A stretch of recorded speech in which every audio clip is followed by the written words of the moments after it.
قتل حسین اصل میں مرگے یزید ہے، اسلام زندہ ہوتا ہے ہر کربلا کے بعد، کربلا کے بعد، کربلا کے بعد۔ الحمدللہ رب العالمین والصلاة والسلام علی سید الانبیاء والمرسلین، اما بعد فاعوذ باللہ من الشیطان الرجیم، بسم اللہ الرحمن الرحیم۔ الصلاة والسلام علیکہ یا رسول اللہ وعلی آلک واصحابک یا حبیب اللہ، الصلاة والسلام علیکہ یا نبی اللہ وعلی آلک واصحابک یا نور اللہ۔ پیارے اسلامی بھائیوں اور مدنی چینل کے ناظرین، آج پروگرام واقعہ کربلا لے کر ہم حاضر ہیں، اور نیت یہ ہے کہ اس پروگرام میں ہم واقعہ کربلا کو بیان کریں۔ اس کا طریقہ کار یہ ہوگا کہ ہم پہلے تو یہ جاننے کی کوشش کریں گے کہ یہ واقعہ کربلا ہوا کیوں تھا، بلکہ اس سے پہلے ہم امام حسین رضی اللہ عنہ کا مقام، ان کا مرتبہ، ان کا سٹیٹس کیا تھا، ان کے فضائل کیا ہے، کچھ وہ بھی سنیں گے، اور اس کے بعد ہم چلیں گے کہ what is the reason behind this, یعنی اس واقعہ کربلا کے پیچھے وجوہات کیا تھیں، اور پھر یہ سفر کیسے قدم بقدم آگے بڑھتا رہا، کیسے امام حسین کس وجہ سے آپ کو مدینہ منورہ سے مکہ پاک جانا پڑا، مکہ پاک سے پھر آپ نے کوفہ کا جو سفر کیا، کربلا کا جو سفر کیا وہ کیوں کیا، اور اس کے بعد وہاں کیا واقعات پیش آئے۔ بڑے دل خراش واقعات ہیں، بڑے ہی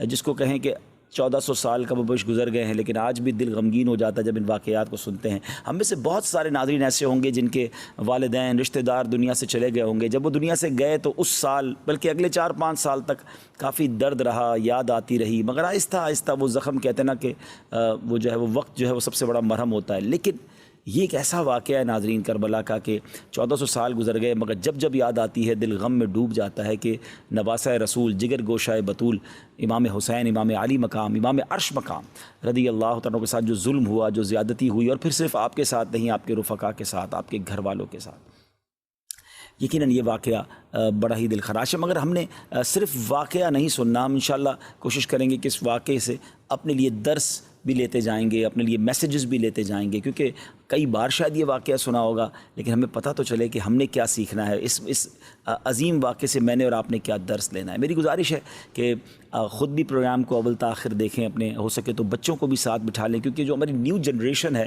انفارچونیٹلی ان کو اب بہت سارے پوئٹری اور بہت ساری سٹوریز تو یاد ہیں، لیکن شاید کربلا کا انسیڈنٹ، کربلا کا واقعہ ان کو پورا نہیں پتہ، تو ہم شاید گھر میں بیان بھی نہیں کر پاتے۔ تو انشاءاللہ یہ بھی نیت ہے کہ جو ہماری نیو جنریشن ہے ان کو بھی ایجوکیشن ملے۔ تو اول تاخر پروگرام میں شرکت کیجیے گا۔ میرے ساتھ بہت ہی خوبصورت نعت خواں بھی ہیں ماشاءاللہ۔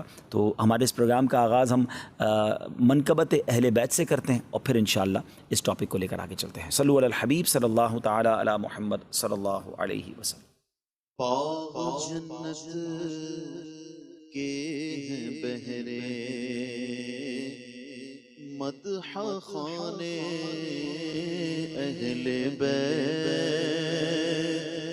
باغ جنت کے ہیں بہرے، مدح خانے اہل بیت۔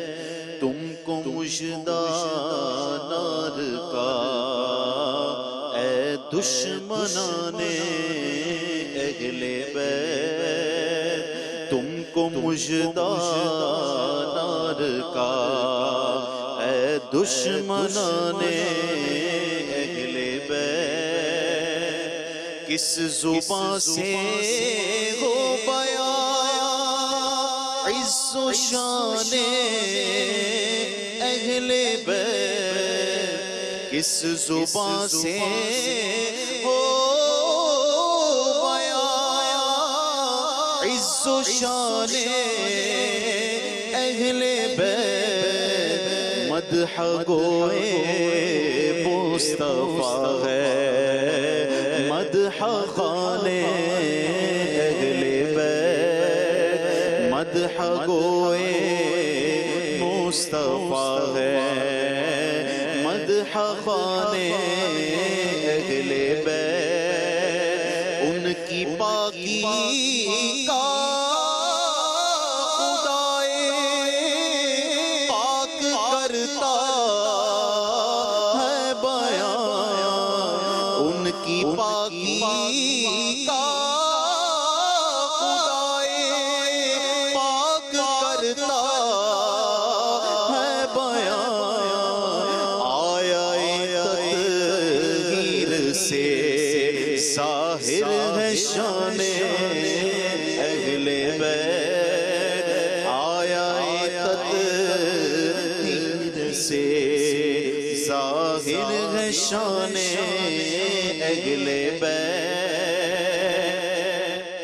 ان کے گھر میں بے اجازت جبرائیل آتے نہیں، ان کے گھر میں بے اجازت جبرائیل آتے نہیں، قدر والے جانتے ہیں قدر و شان اہل بیت، قدر والے جانتے ہیں قدر و شان اہل بیت، پھول زخموں کے کھلائے ہیں ہوائے دوست نے، خون سے سینچا گیا ہے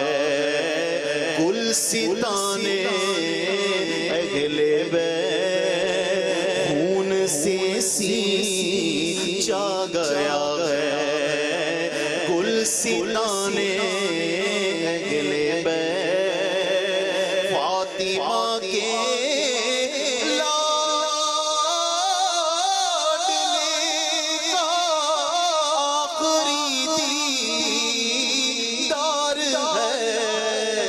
فاطمہ کے لاڈلے کا آخری دیدار ہے، حشر کا ہنگامہ برپا ہے میان اہل بیت، حشر کا ہنگامہ برپا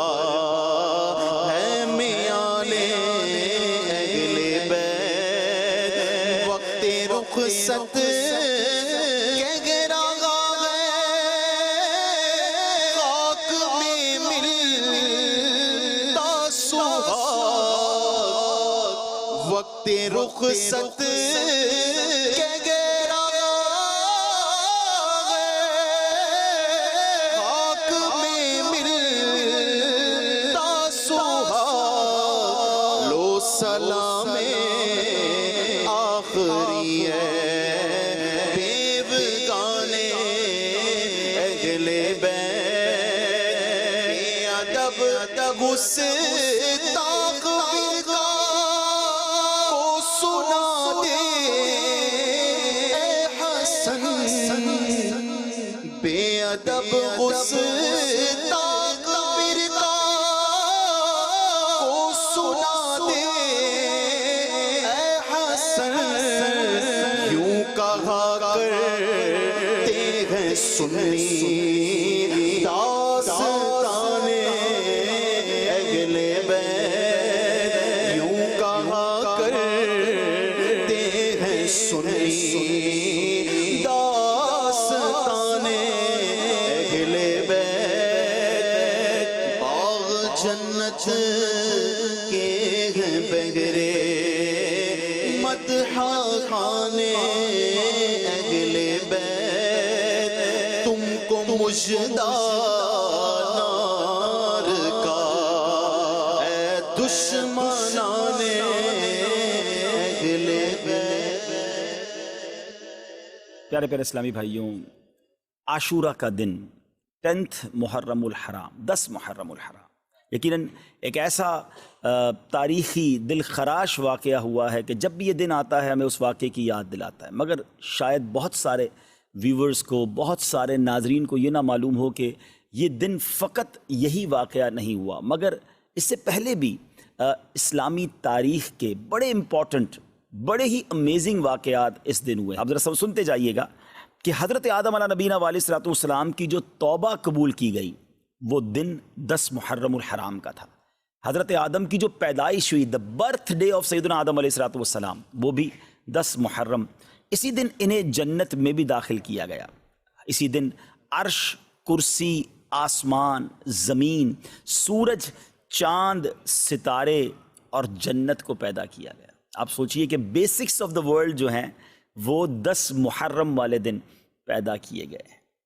سیدنا ابراہیم علیہ السلام خلیل اللہ ہیں، آپ کا جو برتھ ڈے ہے، آپ کی بھی جو پیدائش کا دن ہے وہ بھی 10 محرم الحرام ہے۔ پھر اسی طرح اسی دن حضرت ابراہیم علیہ السلام کو جو آگ سے نجات ملی تھی، جو آگ گلزار بنی تھی، وہ بھی 10 محرم کا دن تھا۔ یہی وہ دن تھا جب حضرت موسیٰ علیہ نبینا علیہ السلام اور آپ کی امت کو نجات ملی اور فرعون اپنی قوم سمیت غرق ہوا۔ حضرت سیدنا عیسیٰ روح اللہ علیہ نبینا علیہ السلام کی جو پیدائش ہے وہ بھی 10 محرم الحرام کو ہوئی۔ جو حضرت عیسیٰ علیہ السلام کو آسمانوں پر اٹھایا گیا ناظرین، that was also the day of Ashura, وہ بھی دن 10 محرم الحرام کا تھا۔ حضرت نوح علیہ السلام کے زمانے کے طوفان کو کون نہیں جانتا، مگر اس طوفان سے جو فارغ ہونے کے بعد ان کی کشتی کوہ جودی پر ٹھہری تھی، وہ دن بھی 10 محرم الحرام کا تھا۔ حضرت سلیمان علیہ السلام کی بادشاہت پوری دنیا میں مشہور ہے، مگر جو یہ بادشاہت، یہ ملک عظیم آپ کو جو عطا کیا گیا، وہ دن بھی 10 محرم الحرام تھا۔ حضرت یونس علیہ السلام کا واقعہ، جو مچھلی کے پیٹ میں آپ گئے، کتنا مشکل وقت آپ نے گزارا، مگر جو مچھلی کے پیٹ سے نکلنے والا دن تھا، یعنی اس مصیبت سے نجات کا جو دن تھا، وہ دن بھی 10 محرم الحرام ہی کا تھا۔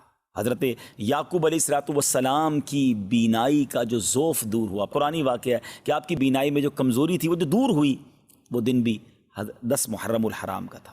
حضرت یوسف علیہ السلام کی ہسٹری جنہوں نے پڑھی ہے انہیں معلوم ہے کہ آپ کو گہرے کنویں میں ڈال دیا گیا تھا، مگر اس گہرے کنویں سے جو نکالا گیا وہ دن بھی 10 محرم الحرام کا تھا۔ حضرت ایوب علیہ السلام کے صبر کو، آپ کی تکلیف کو، آپ کی بیماری کو آپ جانتے ہوں گے، آپ نے پڑھا ہوگا کہ ان کے ساتھ کتنی پرابلمز تھیں، مگر اس تکلیف کو جو دور کیا گیا وہ دن بھی 10 محرم الحرام تھا۔ ناظرین، بارش دنیا میں جو سب سے پہلی نازل ہوئی وہ دن بھی 10 محرم الحرام کا تھا۔ یہ بھی یاد رہے کہ اس 10 محرم الحرام کا روزہ پچھلی امتوں میں مشہور تھا، اور یہاں تک کہا گیا کہ اس دن کا روزہ ماہ رمضان کے روزوں سے پہلے فرض تھا، پھر اسے منسوخ کر دیا گیا۔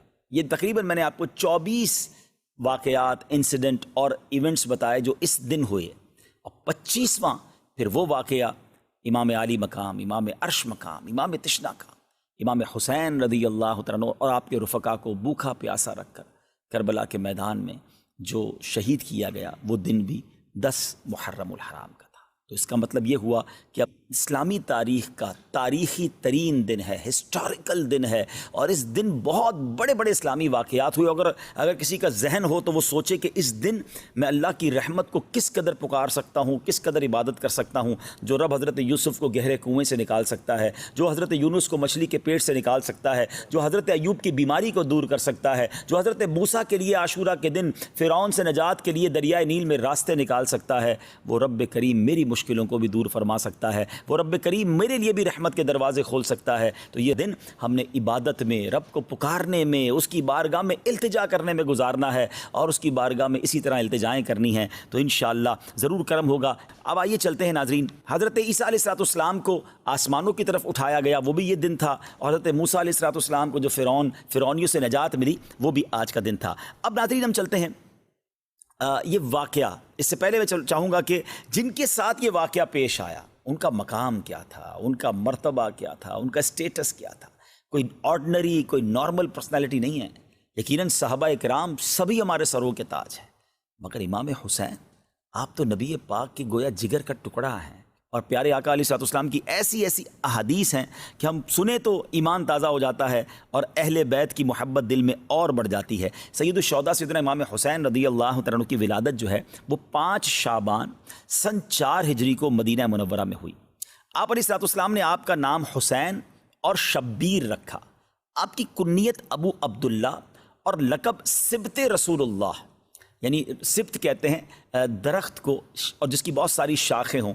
پھر اللہ پاک نے حضرت امام حسین کی نسل کو کتنی برکت دی، اور پوری جو یوں کہی کہ سید صاحبان جو ہے دنیا بھر میں وہ حسنی اور حسینی سید بنے. تو یہ ایسا درخت ہے جس کی شاخیں اللہ پاک نے کیسی عطا فرمائی، اور دنیا بھر میں اللہ نے نبی پاک کی گویا نسل مبارک کو ان سے آگے بڑھایا. پھر ریحانۃ الرسول، پیارے آقا علیہ السلام نے ان کو جنتی نوجوانوں کا سردار قرار دیا، یعنی دونوں کو، حضرت امام حسن امام حسین کو جنتی نوجوانوں کا سردار. پیارے آقا علیہ السلام ایک اور حدیث پاک میں ارشاد فرمایا، ان ابن عباس من احبہما فقط احبنی ومن ابغضہما فقط ابغضنی. جس نے ان دونوں یعنی امام حسن اور امام حسین رضی اللہ عنہما سے محبت کی، پیارے آقا فرماتے اس نے مجھ سے محبت کی، اور جس نے ان سے عداوت کی، ان سے دشمنی کی، وہ ایسا ہے جیسا اس نے مجھ سے دشمنی کی. ناظرین ذرا غور کیجئے، میرے آقا علیہ السلام ان کو اپنے پھول کہا کرتے، اور روایتوں میں آتا ہے باقاعدہ پھولوں کی طرح انہیں اسمیل بھی کیا کرتے، انہیں سونگھا بھی کرتے، انہیں چوما بھی کرتے. یہ وہ شخصیات ہیں جنہوں نے نبی پاک کے مبارک کاندھوں پہ سواری کی، اس لیے ان کو راکب دوش مصطفیٰ کہا جاتا ہے، یعنی جنہوں نے نبی پاک کے کاندھے پر سواری کی. پیارے آقا سجدے میں جاتے تو یہ شہزادے نبی پاک کی مبارک کاندھے پر آ جاتے، نبی پاک سجدہ طویل فرما دیتے، نبی پاک انہیں چوما کرتے. ایک اور میں خوبصورت بات بتاؤں، امام حسین، اندازہ ہو کہ وہ شخصیت کیسی ہیں کہ امام حسین رضی اللہ تعالیٰ وہ ہیں کہ دیکھیں ہمارے یہاں کوئی بچہ پیدا ہو، ہم سب سے پہلے کیا کرتے ہیں، کسی بزرگ کو ڈھونڈتے ہیں، کسی عالم دین کو ڈھونڈتے ہیں کہ کان میں ذرا اذان بھی دے دیں اور کوئی گٹی دے دیں. تہنیک کہلاتی ہے وہ، کہ وہ کوئی چیز میٹھی چٹا دیں یا کھجور چبا کے چٹا دیں، شہد چٹا دیں، تاکہ ابتدا اچھی ہو، اسٹارٹ اچھی ہو. اچھی بات ہے، کرنا چاہیے، سنت بھی ہے. پیارے آقا علیہ السلام کی بارگاہ میں صحابہ لے کر آتے تھے. مگر آپ کو پتہ ہے کہ امام حسین رضی اللہ تعالیٰ کی اسٹارٹ کیسے ہوئی؟ کہ جب آپ پیدا ہوئے نا تو نبی پاک علیہ السلام نے اپنی مبارک زبان امام حسین کے منہ میں دے دی. ٹرائی ٹو انڈرسٹینڈ، ناظرین ذرا سمجھیے کہ یعنی ان کی جو ابتدا ہے وہ نبی پاک کا لعاب دہن ہے. اچھا، اذان دینے کے لیے ہم کسی بزرگ کو بلاتے ہیں، امام حسین کے کانوں میں اذان کس نے دی؟ اللہ کا نام لیا اور آواز تھی حبیب خدا کی. یعنی پیارے آقا علیہ السلام نے امام حسین رضی اللہ عنہ کی کان میں اذان دی. محبت کا لیول دیکھیے کہ ایک بار نبی پاک علیہ السلام کے مبارک صاحبزادے حضرت ابراہیم رضی اللہ عنہ نبی پاک کی گود میں ہیں، اور گود میں دوسرے حصے پر امام حسین بیٹھے ہیں. جبریل امین آتے ہیں، عرض کرتے ہیں حضور دونوں میں سے ایک کو سلیکٹ کر لیں. اللہ دونوں میں سے ایک کو آپ سلیکٹ کر لیں، دونوں میں سے کوئی ایک رہے گا اور ایک نے دنیا سے جانا ہے. اب آپ کی چوائس ہے. نبی پاک کو گویا یہ اختیار دیا گیا. اب ذرا غور کیجیے، اپنا بیٹا ہے، حضرت ابراہیم نبی پاک کے اپنے صاحبزادے ہیں. آپ نے دل میں خیال فرمایا کہ اگر ابراہیم جاتے ہیں تو مجھے تکلیف ہوگی، لیکن اگر حسین چلے جاتے ہیں تو میرے ساتھ ساتھ فاطمہ کو، مولا علی کو بھی تکلیف ہوگی رضوان اللہ تعالیٰ علیہ مجمعین. نبی پاک نے امام حسین کو گویا سلیکٹ کیا. کچھ دنوں کے بعد حضرت ابراہیم جو نبی پاک کے اپنے صاحبزادے ہیں رضی اللہ تعالیٰ عنہ، ان کا وصال ہو گیا. اور پیارے آقا علیہ السلام امام حسین کو دیکھ کر کہا کرتے تھے، یہ میرا وہ بیٹا ہے کہ جس کے لیے میں نے اپنا بیٹا قربان کیا ہے. اللہ اکبر. ذرا سوچئے، میرے آقا کی ایسی والہانہ محبت ہو تو پھر ہم کیوں نہ اس گھرانے سے محبت کریں، ہم کیوں نہ اپنا سب کچھ امام حسین اور ان کی آل پر قربان کر دیں. یہ کیسا گھرانہ ہے. اعلیٰ حضرت امام اہل سنت سے پوچھئے نا، آپ کہتے ہیں کیا بات رضا اس چمنستان کرم کی. فرماتے ایسا کرم کا چمنستان ہے، ایسا کرم کا باغ ہے. کیا بات رضا اس چمنستان کرم کی، زہرا ہے کلی جس میں حسین اور حسن. کیا بات رضا اس چمنستان کرم کی، کیا بات رضا اس چمنستان کرم کی، کیا اس چمنستان کرم کی. سہرا ہے کلی جس میں حسین اور حسن پھول، سہرا ہے کلی جس میں حسین اور حسن پھول. اب امید ہے کہ سچی بات تو یہ ہے کہ پھر بھی ہماری اوقات بھی نہیں ہے. ہماری اوقات کیا ہے کہ ان بڑی ہستیوں کا ہم ذکر کریں. نہ ہمارے پاس الفاظ ہیں، نہ ہم ان کی شان بیان کر سکتے ہیں. ہم تو صرف یہ دامن پھیلائے آج پروگرام کے لیے آ گئے ہیں کہ ان کا ذکر کریں گے، اچھوں کا ذکر کریں گے، بڑوں کا ذکر کریں گے، سرکاروں کا ذکر کریں گے تو ہماری جھولیاں بھی بھر دی جائیں گی. اعلیٰ حضرت کہتے ہیں نا کہ کیسے آقاؤں کا بندہ ہوں رضا، بول بالے میری سرکاروں کے. اللہ ان کے صدقے ہماری مغفرت فرما دے. ہم قابل بھی نہیں ہیں. ہم شہدائے کربلا کا، امام حسین کا، گھرانہ مصطفیٰ کا ہم کیا ذکر کریں؟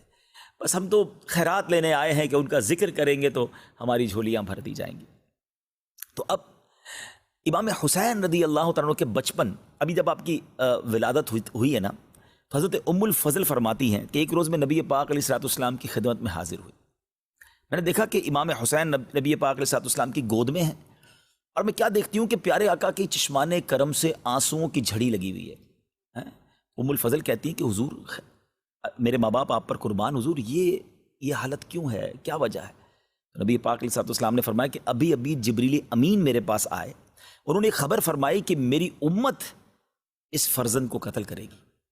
میں نے کہا کیا اس کو، یعنی امام حسین کو؟ فرمایا ہاں، اور میرے پاس اس کے مقتل کی سرخ مٹی بھی لائے. یعنی جبریل امین نے یہ خبر امام حسین کے بچپن میں ہی دے دی کہ یہ شہید بھی ہوں گے، اور جس مقام پر شہید ہوں گے اس کی مٹی بھی پیارے آقا کو دکھائی گئی. ایک اور روایت سنیے. ابو نعیم نے نجی حضرمی سے روایت کی کہ وہ سفر صفین میں حضرت مولا علی شیر خدا کرم اللہ تعالی وجہ الکریم، جو حضرت امام حسین کے والد محترم ہیں، کہتے ہیں ہم ان کے ساتھ تھے. جب نینوا کے قریب پہنچے جہاں حضرت یونس علیہ الصلوۃ والسلام کا مزار اقدس ہے، تو مولا علی کرم اللہ تعالی وجہ الکریم نے ندا کی کہ اے ابو عبداللہ، فرات کے کنارے ٹھہرو. میں نے عرض کی کس لیے؟ فرمایا نبی کریم علیہ الصلوۃ والسلام نے فرمایا کہ جبریل امین نے مجھے خبر دی ہے کہ امام حسین رضی اللہ تعالیٰ عنہ فرات کے کنارے شہید کیے جائیں گے، اور مجھے وہاں کی ایک مشت مٹی بھی دکھائی.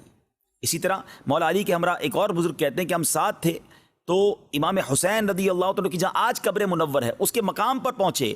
مولا علی نے پہلے ہی بیان کر دیا کہ یہاں ان کے اونٹ بندھیں گے، یہاں شہداء کے اونٹ بندھیں گے، یہاں ان کے کجاوے رکھے جائیں گے، یہاں ان کے خون بہیں گے، اور جوانان آل محمد صلی اللہ علیہ وسلم اس میدان میں شہید ہوں گے، آسمان و زمین ان پر روئیں گے. میرے پیارے اسلام بھائیو، یہاں چلے میں پہلے تو ذرا یہ بتاؤں کہ فرات نہر ہے بڑی زبردست، آج بھی جو کربلا جاتے ہیں ان کو پتہ ہے، مگر فرات کا کنارہ تھا، مگر ان ظالموں نے پانی نہ پینے دیا، اور پیاسا ہی ان کو دنیا سے جانا پڑا. وہ مولانا حسن رضا خان صاحب کا شعر ہے نا کہ آپ فرماتے ہیں کہ اے فرات تو خاک میں مل جا، تجھے اہل بیت کے نوجوانوں کی سوکھی زبانیں نظر نہ آئیں. خشک ہو جا، خاک ہو گئے، خاک میں مل جا پورا، خشک ہو جا،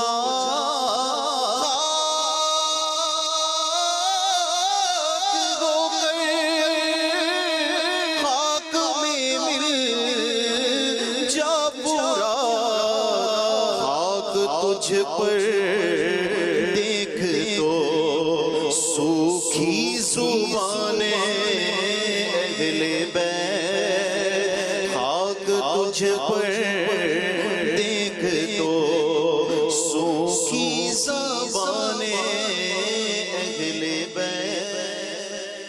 اب ناظرین، یہاں جو بات بڑی اہم سمجھنے والی ہے، دیکھیں نبی پاک علیہ الصلوۃ والسلام کو بچپن سے معلوم تھا کہ امام حسین شہید ہوں گے، مولا علی کو معلوم ہے، بی بی فاطمہ کو معلوم ہے رضوان اللہ تعالیٰ علیہ مجمعین، اور صحابہ کرام کی بڑی جماعت کو، یعنی مدینہ منورہ بھی مشہور ہو چکا تھا کہ نواسہ رسول شہید کیے جائیں گے.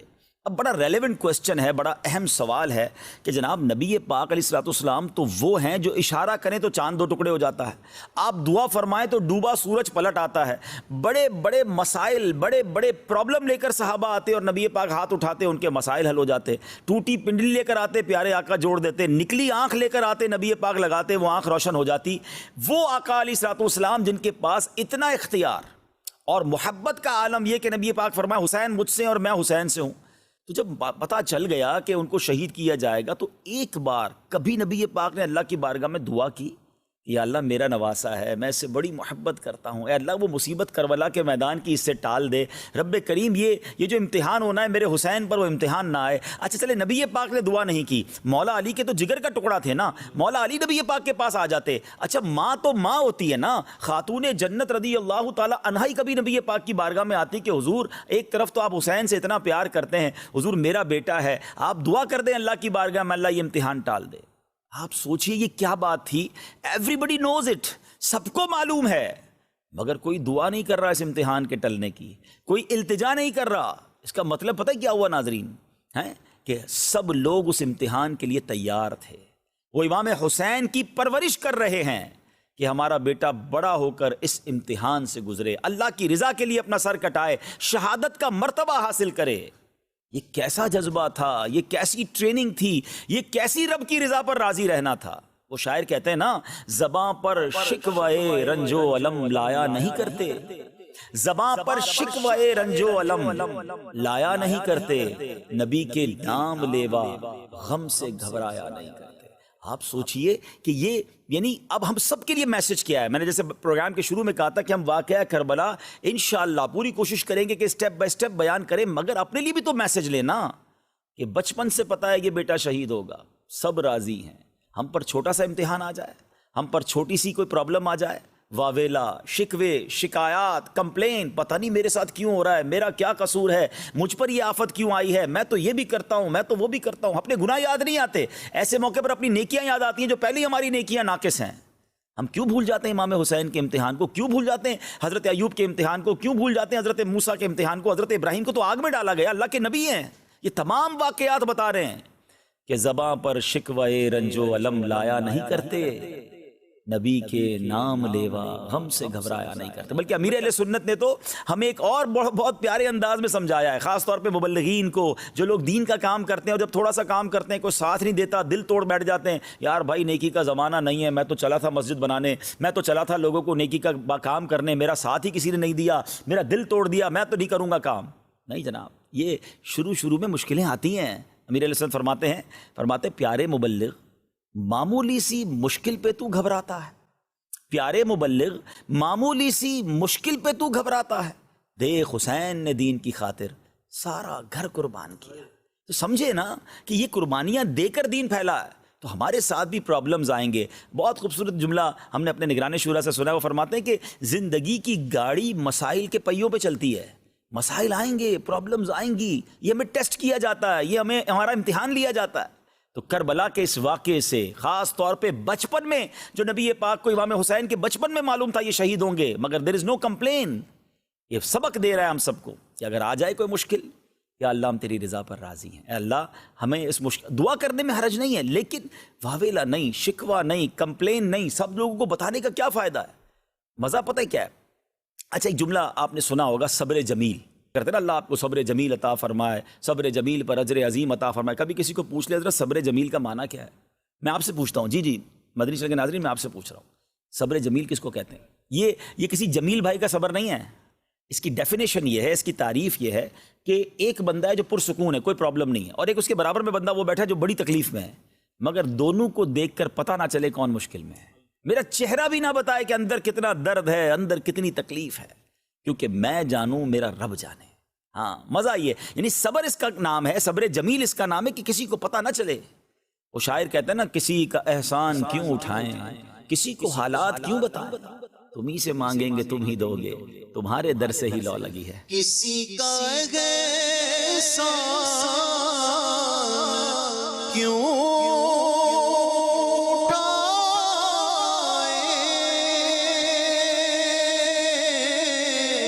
اور کسی کو حالات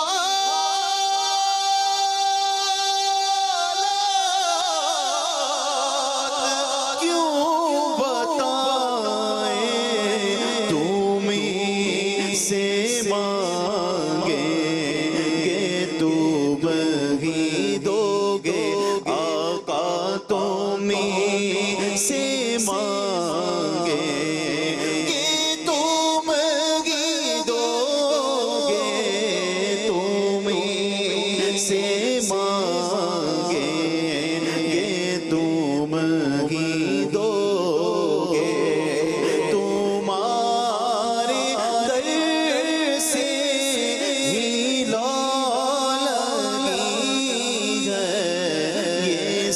سب تمہارا کرم ہے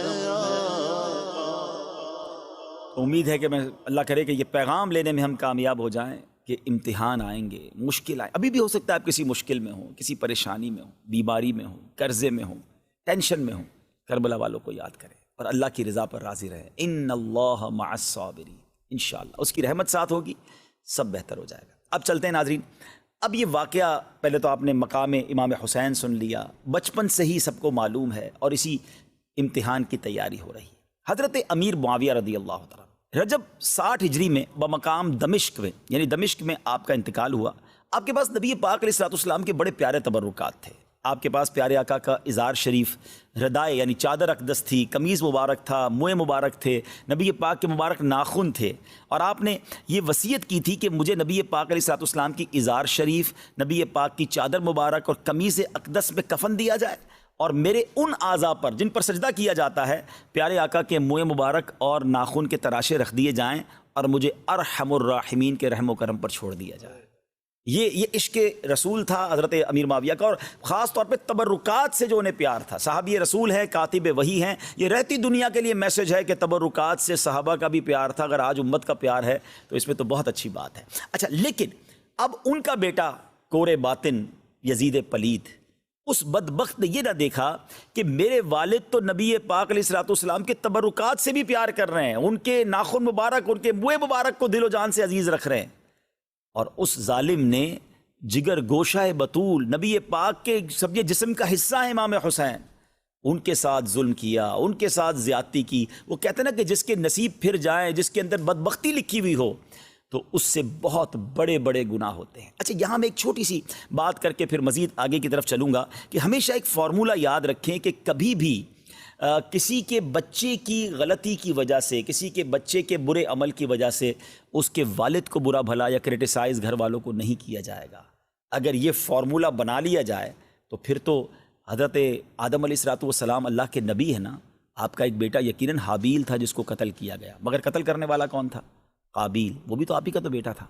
تو کیا معاذ اللہ قابیل کے قاتل ہونے کی وجہ سے حضرت آدم کو کوئی برا کہے گا؟ وہ تو ایمان سے ہاتھ دھو بیٹھے گا۔ بالکل اسی طرح حضرت نوح علیہ السلام ہے، آپ کا ایک بیٹا اس مسلمان نہیں تھا۔ تو اب پتہ یہ چلا، یہ پوری اگر تفصیل میں جائے تو بہت ساری باتیں آ جائیں گی کہ اللہ پاک کی مرضی ہے، ہدایت کسی کو ملے کسی کو نہ ملے ہے، اور یہ بدبختی ہوتی ہے کسی شخص کی، وہ اتنے بڑے گھرانے میں بھی پیدا ہو کر وہ ہدایت کا نور حاصل نہیں کر سکتا، مگر اس کی وجہ سے کبھی بھی کسی کے اولاد کی وجہ سے والد کو برا بھلا نہیں کہا جائے گا۔ تو یہاں یہ بات بھی ہمیں یاد رکھنی ہے۔ اب کیا ہوا کہ حضرت امیر معاویہ رضی اللہ تعالیٰ کے وصال کے بعد یزید بدبخت جو ہے یہ تخت پر بیٹھ گیا، اور اس نے قبضہ کر لیا، اور اس نے اپنی بیعت کے لیے، اس زمانے میں سمجھے اوتھ لیا جاتا تھا، حلف لیا جاتا تھا، یا بیعت لی جاتی تھی کہ بھائی آپ اس امیر المومنین کے یا اس سلطنت کے حاکم کی بیعت کر لیں اور اس کو فالو کریں گے، اس کے رولز ریگولیشن کو آپ اپنائیں گے۔ تو ہوا یہ کہ سب طرف اس نے خطوط بھیج دیے ساری سلطنت میں کہ سب لوگ یزید کی بیعت کریں۔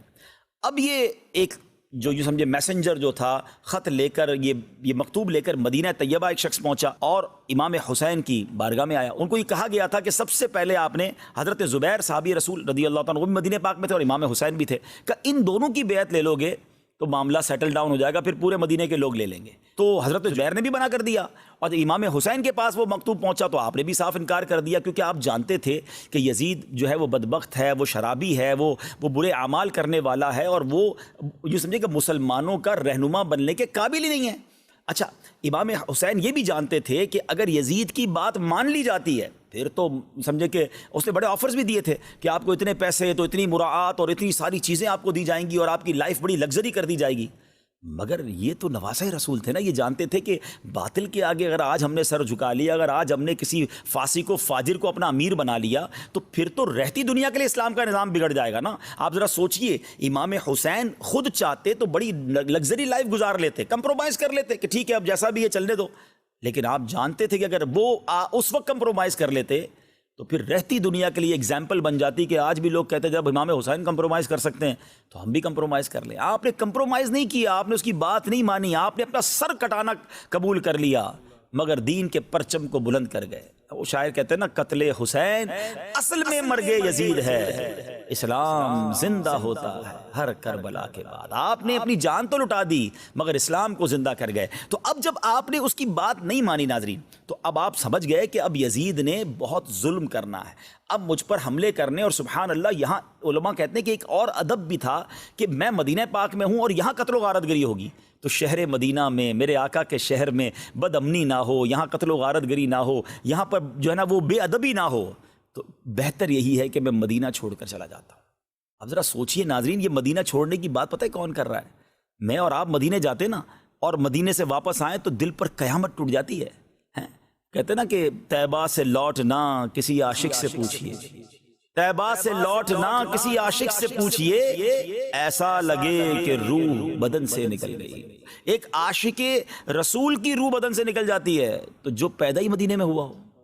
ذرا سوچیں، زندگی کے کم و بیش 50 سال آپ نے مدینے میں گزارے، مدینے کی پیدائش ہو اور پھر جن کے نانا جان کا مزار وہاں پر ہو، آپ سوچئے کہ کس قدر محبت ہوگی مدینے سے۔ اور جب آپ مدینہ منورہ سے نکلے نا ناظرین، تو اس کو جس طرح اللہ اکبر جو علماء نے اور جو داستان رقم کی ہے، اگر وہ دیکھیں تو عقل حیران ہو جاتی ہے کہ اس وقت کیا ہوا تھا۔ اب یہ شعبان کی چوتھی رات تھی اور اس کے 3 پہر گزر چکے ہیں، اور نرم نرم ہوا کے جھونکے سونے والوں کو تھپک تھپک کر سلا رہے ہیں۔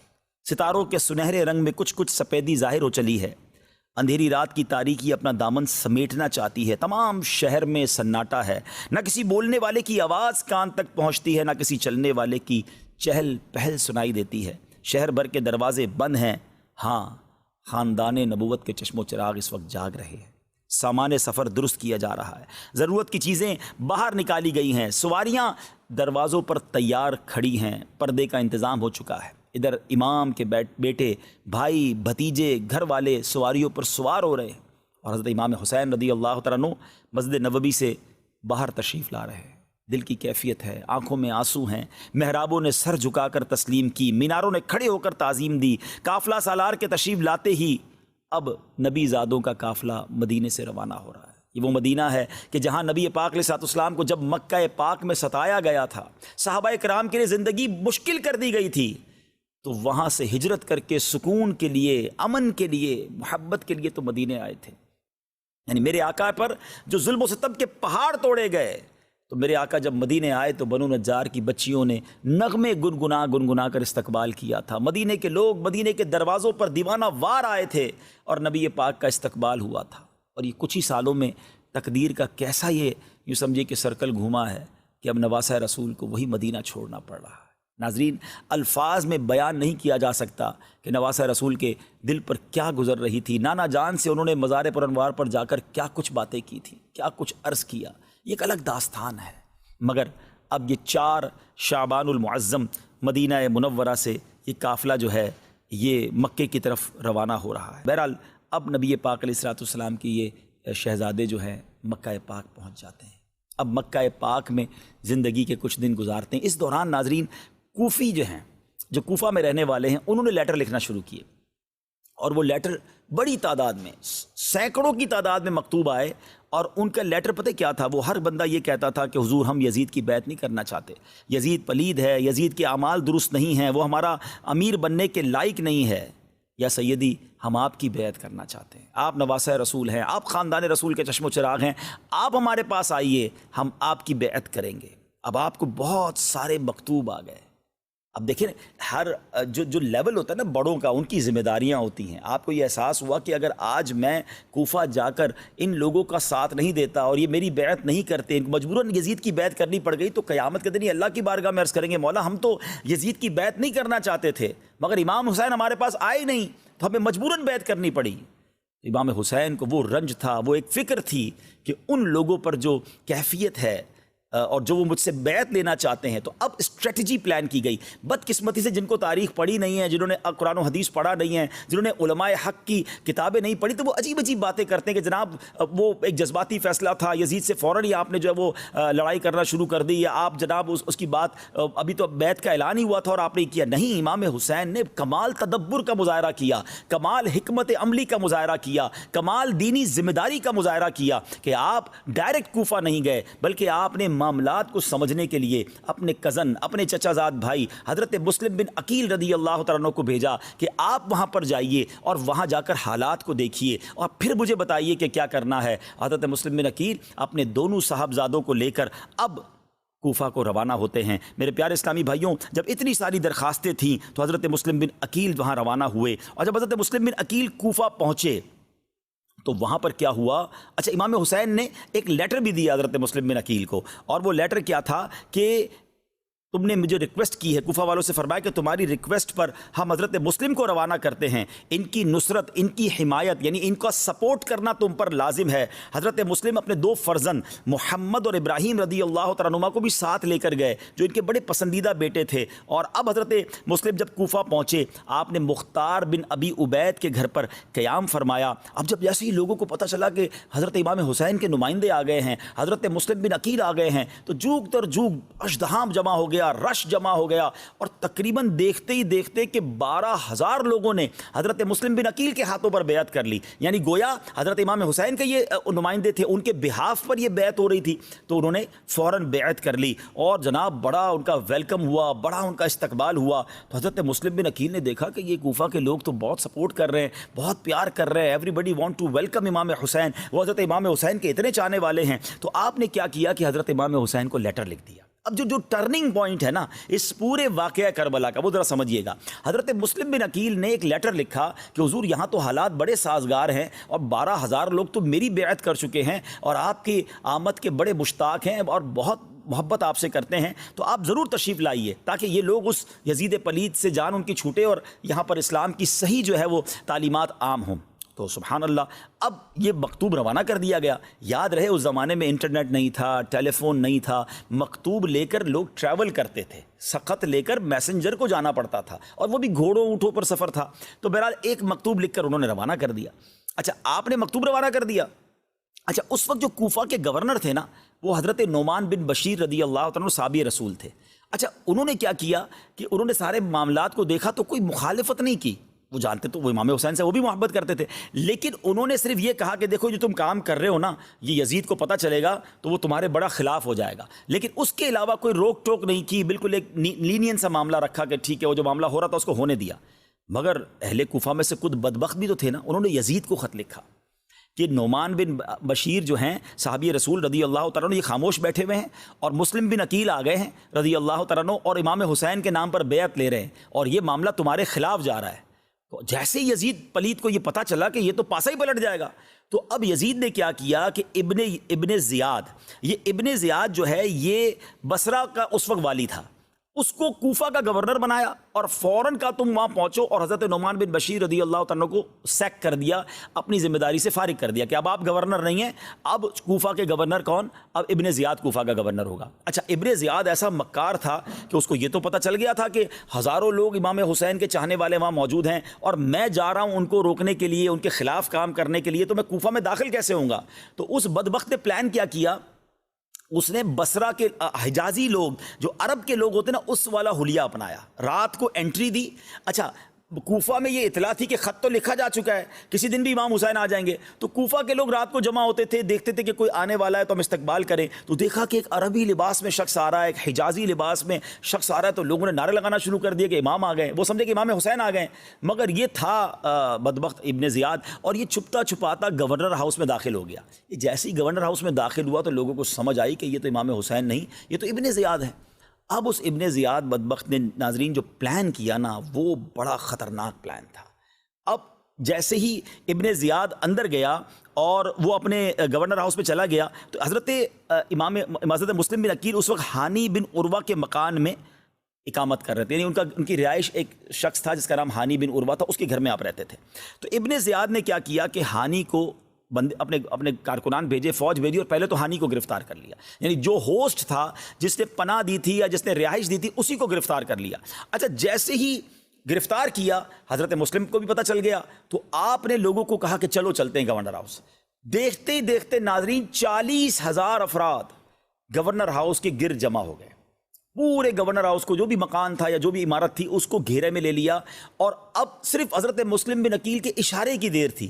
یہ 40,000 کا لشکر اندر جاتا تو سب تہس نہس ہو جاتا اور کنٹرول کوفہ کا حضرت مسلم بن عقیل کو مل جاتا اور معاملہ سارٹ آؤٹ ہو جاتا، مگر حضرت مسلم بن عقیل جنگ کرنے نہیں گئے تھے۔ اور سبحان اللہ، کیا تربیت تھی آپ کی، آپ نے ایسا کوئی آرڈر نہیں دیا۔ اندر اس کو پتہ چل گیا ابن زیاد کو کہ باہر تو 40,000 کا لشکر ہے، یہ لوگ تو اگر اندر آئیں گے تو تہس نہس کر دیں گے اور سارا میرا معاملہ الٹ پلٹ ہو جائے گا۔